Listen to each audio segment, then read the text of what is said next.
Mark, do you think that in the future there would be some sort of like merging of organic, like plants merging with us and us merging with machines and AI, some sort of like coexisting in the same I form, think like of all of those I three think things? it's Yeah. already happening.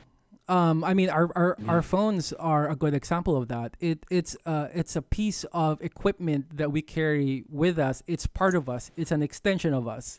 What's inside it are an extension of our brains. Our computers are already, like it's already starting. We're not wearing it yet. It's not embedded in our bodies yet. But I feel True, like true. at some Yet. point, maybe a few more generations from now, I feel like the humans, 100 years into the future, and I hope they see this video. um, like they would look so different, and they would probably look at us and be like, these guys are so stupid, or like I don't even know They like pro- how you could actually move into this world without these equipment. I don't know. Do you guys have any do, thoughts? do you think that we could? Do you think we could sort of evolve to the point that it's non-physical anymore, but we're still all of the things that we talk about are like sort of merged into this like abstract or in a different dimension. We're fused with like the idea of plants, or fused with the idea of AI, or fused with the idea of physical beings, but we exist as some sort of like abstract or a spiritual aspect or spiritual I form. think you're talking about singularity. There's the concept of singularity where Yeah, everything is connected. Everything at some yeah. point will sort of like connect into this one thing.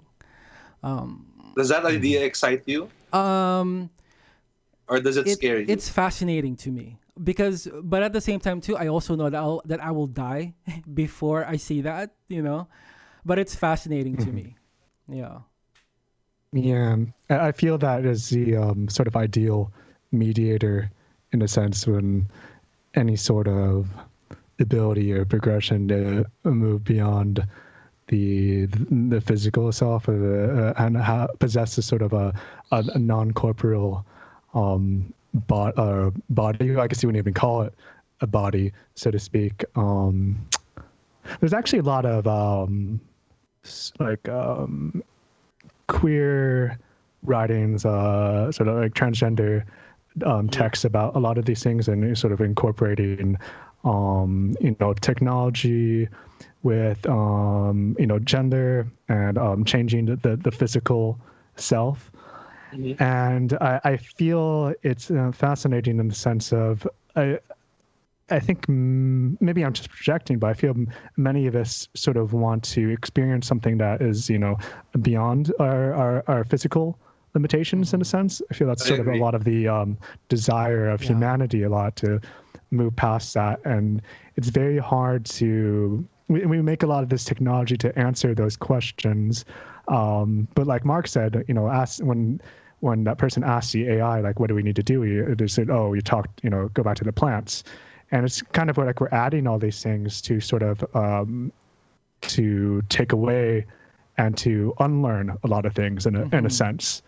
Like adding technology to sort of get back to a primitive place in a way. Yeah. And maybe So I think it's important to to do again. It's like the coexistence thing that we keep talking yeah, about. yeah.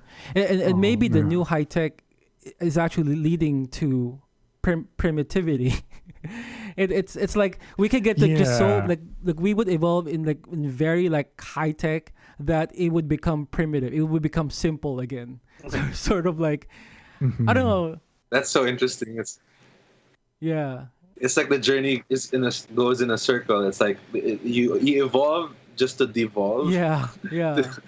or evolve to sort of points back at ancient technologies. Some which can be like with the plants. Like a lot of I read a lot of books that say a lot of the ancient technologies understood the role of Hmm. plants, understood the role of energy in a way that we don't understand, or in a way that's being shielded from us or hidden from Yeah. us. So maybe that's what these AIs are like talking about. Yeah. I don't We know. We don't don't know. know. Yeah, we don't know. Yeah.